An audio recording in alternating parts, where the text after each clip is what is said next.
మిత్రులారా, అందరికీ నమస్కారం. ఈ దినం నేను ఒక సాధారణమైనటువంటి సింపుల్ ఒక ప్రశ్న అయితే చాలా లోతైనటువంటి విషయం ఉన్నటువంటి దాన్ని లేవనెత్తా ఉన్నాను. మరి ఈరోజు భారతదేశంలో పనిచేస్తున్నటువంటి ఏ సంస్థ అయినా పారదర్శకత మరియు జవాబుదారీతనం నుండి మినహాయింపు కలిగి ఉన్నదా? ఆ విధంగా కోరగలదా?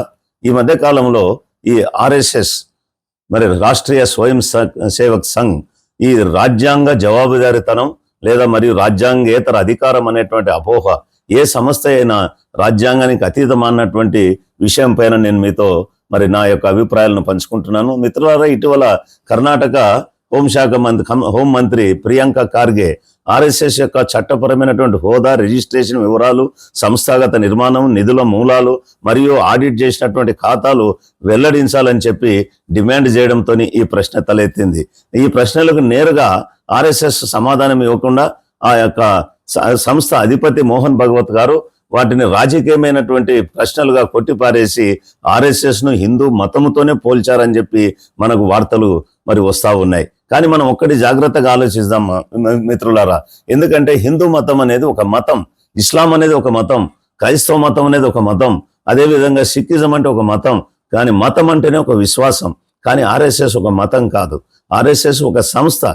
దానికి కార్యాలయాలు ఉన్నాయి, దానికి కార్యనిర్వాహకులు ఉన్నారు, అధిపతి ఉన్నారు, దానికి ఒక ఆదేశ నిర్మాణం ఉంది, అది అనేక కార్యక్రమాలు నిర్వహిస్తూ ఉంది. అంతేకాకుండా వనరులను సమీకరిస్తూ ఉంది. మరి అది ప్రజా జీవితాన్ని ప్రభావితం చేయగల శక్తి కలిగినటువంటి స్థితిలో మరి ఈనాడు ఉంది. మరి ఈరోజు ఈ యొక్క పాలనను మరి కేంద్ర ప్రభుత్వంలో వివిధ రాష్ట్రాలలో తన యొక్క సంబంధించినటువంటి మరి పార్టీ యొక్క పాలన కూడా ఉంది. అందువల్ల హిందూ మతం రిజిస్టర్ చేయబడిందా లేదనేది ఇక్కడ ప్రశ్న కాదు. ఒక జాతీయ స్థాయిలో పనిచేస్తున్నటువంటి ప్రభావితమైనటువంటి ఒక సంస్థ ప్రజల ముందు పారదర్శకంగా ఉండడానికి సముఖంగా ఉందా లేదా అనేదే ప్రశ్న. నా మిత్రులారా, మన రాజ్యాంగంలోని 14వ ఆర్టికల్ ప్రకరణం చట్టం ముందు సమానత్వానికి హామీ ఇస్తుంది. చట్టం ముందు సమానత్వం అంటే సరిగ్గా ఇదే అర్థం. శక్తిమంతులకు శక్తిహీనులకు ఒకే చట్టం, పలుకుబడి ఉన్న వారికి సామాన్య పౌరులకు ఒకే ప్రమాణాలు వర్తిస్తాయి. మరి ఎన్జిఓలను ఆడిట్ చేస్తే ఆర్ఎస్ఎస్ను ఎందుకు ఆడిట్ చేయకూడదు? స్వచ్ఛంద సంస్థలను ఆడిట్ చేస్తున్నారు కదా. మతపరమైన ట్రస్టులను నియంత్రిస్తే ఆర్ఎస్ఎస్ను ఎందుకు నియంత్రించకూడదు? వేలాది సంస్థలకు ఎఫ్సిఆర్సిఏ పరిశీలన వర్తిస్తే అనేక వాటికి ఈరోజు ఎఫ్సిఆర్ఏ లైసెన్సులు రద్దు చేస్తూ ఉన్నారు.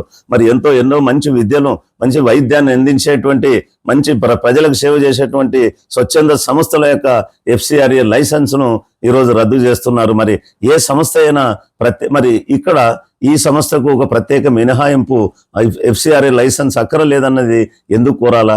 ఇక్కడ సమస్య మరి వ్యతిరేకత కాదు, ఇక్కడ సమస్య జవాబుదారీతనం, ఇక్కడ సమస్య సిద్ధాంతం కాదు, ఇక్కడ సమస్య పారదర్శకత. ప్రజాస్వామ్యం ప్రశ్నలకు భయపడదు. జవాబుదారీతనం లేని అధికారం మాత్రమే ప్రశ్నలకు భయపడుతుంది. ఏ సంస్థ కూడా పరిశీలనకు అతీతం కాదని మన భారత రాజ్యాంగం మనకు బోధిస్తూ ఉంది. పార్లమెంటు జవాబుదారీ వహించాలా, ప్రభుత్వాలు జవాబుదారీ వహించాలా, న్యాయస్థానాలు రాజ్యాంగ సూత్రాలకు జవాబుదారీ వహించాలా, ప్రభుత్వ సంస్థలు జవాబుదారీ వహించాలా. అటువంటప్పుడు ఏ సంస్థ అయినా ప్రజా పరిశీలనకు అతీతంగా ఎందుకు ఉండాలని కోరుకుంటా ఉంది.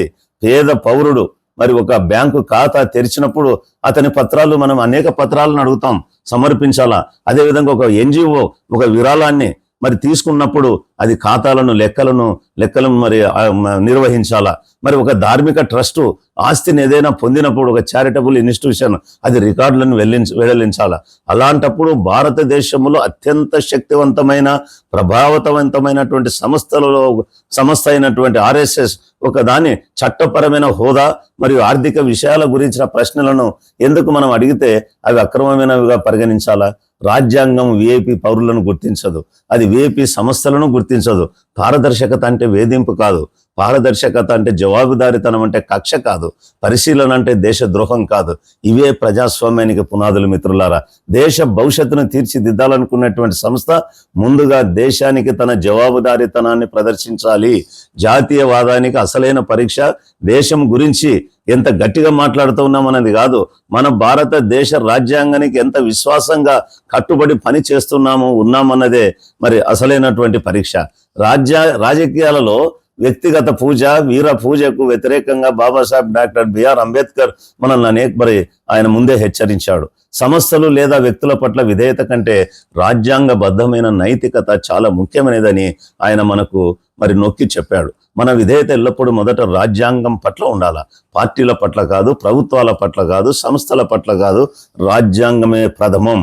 ఆర్ఎస్ఎస్ నిజంగా ఒక జాతీయవాదాన్ని విశ్వసిస్తే అది చట్టానికి కట్టుబడి ఉండడాన్ని గర్వంగా ప్రదర్శించాలా. తన రికార్డులను, తన అకౌంట్స్ని ఆడిట్ చేసినటువంటి వాటిని అన్నిటిని, తన యొక్క మరి రిజిస్ట్రేషన్ పత్రాలను ఇవన్నీ స్వచ్ఛందంగా ప్రజల ముందు ఉంచాలా. అది పారదర్శకతను స్వాగతించాలా. ఆ విధంగా జవాబుదారీతనానికి ఒక ఆదర్శంగా నిలవాలా. అటువంటి ఎందుకంటే పవర్ఫుల్ ఇన్స్టిట్యూషన్ అవి, ఎందుకంటే దేశభక్తి కేవలం నినాదాలతో నిరూపించబడదు, ఒక స్లోగన్స్ ఇస్తేనే కాదు. దేశభక్తి రాజ్యాంగం పట్ల గౌరవంతోనే నిరూపించబడుతుంది. జాతీయవాదం వాదనలతో కొలవబడదు. జాతీయవాదం చట్టబద్ధమైన పాలన పట్ల మనకు ఉన్నటువంటి నిబద్ధతతో అది కొలవబడుతుంది. కాబట్టి మిత్రులారా, పారదర్శకత కోసం చేసే డిమాండు అది జాతి వ్యతిరేకం కాదు, దేశ వ్యతిరేకం కాదు, అది లోతుగా రాజ్యాంగబద్ధమైనది. జవాబుదారీతనం కోసం పనిచేసేటువంటి డిమాండు అది రాజకీయ కక్ష సాధింపు చర్య కాదు, అది ఒక ప్రజాస్వామ్య కర్తవ్యం. అందువల్ల మనం ఒక మరి సింపుల్ సూత్రాన్ని ఒకదాన్ని మనం మాట్లాడదాం, ధృవీకరిద్దాం. అది ఏదంటే, ఏ వ్యక్తి చట్టానికి అతీతుడు కాదు, ఏ సంస్థ చట్టానికి అతీతమైనది కాదు, ఏ ప్రభుత్వం చట్టానికి అతీతమైనది కాదు, ఏ రాజకీయ పార్టీ చట్టానికి అతీతమైనది కాదు, మరియు ఎంతటి ప్రభావవంతమైనటువంటి మరి సంస్థ అయినా భారత రాజ్యాంగానికి అతీతం కాదు. ప్రభుత్వాలు సంస్థలపై ఆధిపత్యం చెలాయించడానికి కానీ, సంస్థలు ప్రభుత్వాలపై ఆధిపత్యం చెలాయించడానికి కానీ మరి బాబాసాహెబ్ డాక్టర్ బిఆర్ అంబేద్కర్ భారతదేశానికి రాజ్యాంగం ఇవ్వలేదు. ఆ రెండు కూడా చట్టబద్ధమైన పాలనకు లోబడి ఉండాలన్నటువంటి ఒక లక్ష్యంతో ఆయన భారతదేశానికి రాజ్యాంగాన్ని తయారు చేసి ఇచ్చాడు. ఈ చర్చ కేవలం ఒక సంస్థ గురించినది, ఆర్ఎస్ఎస్ గురించినది మాత్రమే కాదు మిత్రులారా. ఇది ఒక సూత్రానికి, ఒక సిద్ధాంతానికి సంబంధించినది. ఈరోజు ఒక సంస్థ పరిశీలన నుండి మినహాయింపు కోరగలిగితే రేపు మరొక సంస్థ కూడా మినహాయింపు కోరవచ్చు. ఒకే చట్టం అందరికీ సమానంగా వర్తించినప్పుడే రాజ్యాంగ ప్రజాస్వామ్యం నిలబడుతుంది. జవాబుదారీతనం కోసం ఎంపిక చేసిన వారికి మాత్రమే పరిమితమైన క్షణం నుండి ప్రజాస్వామ్యం బలహీనం పడడం మొదలవుతుంది. కాబట్టి మిత్రులారా, ఇక్కడ చట్టం అందరికీ సమానంగా వర్తించాలా. మరి ఎంత ప్రతిభావంతమైనటువంటి, బలవంతమైనటువంటి, అధికార బలం ఉన్నటువంటి ఏ సంస్థ అయినా రాజ్యాంగం ముందు తల ఉంచాలా. రాజ్యాంగానికి మరి రాజ్యాంగ సూత్రాలకు, చట్ట పాలనకు తల ఉంచి మరి చట్టం ప్రకారం నడవాల్సినటువంటి బాధ్యత అందరిపైన ఉందని ఈ సందర్భంగా మనం గుర్తు చేసుకుంటూ మరి జై భీమ్, జై భారత్, జై రాజ్యాంగం.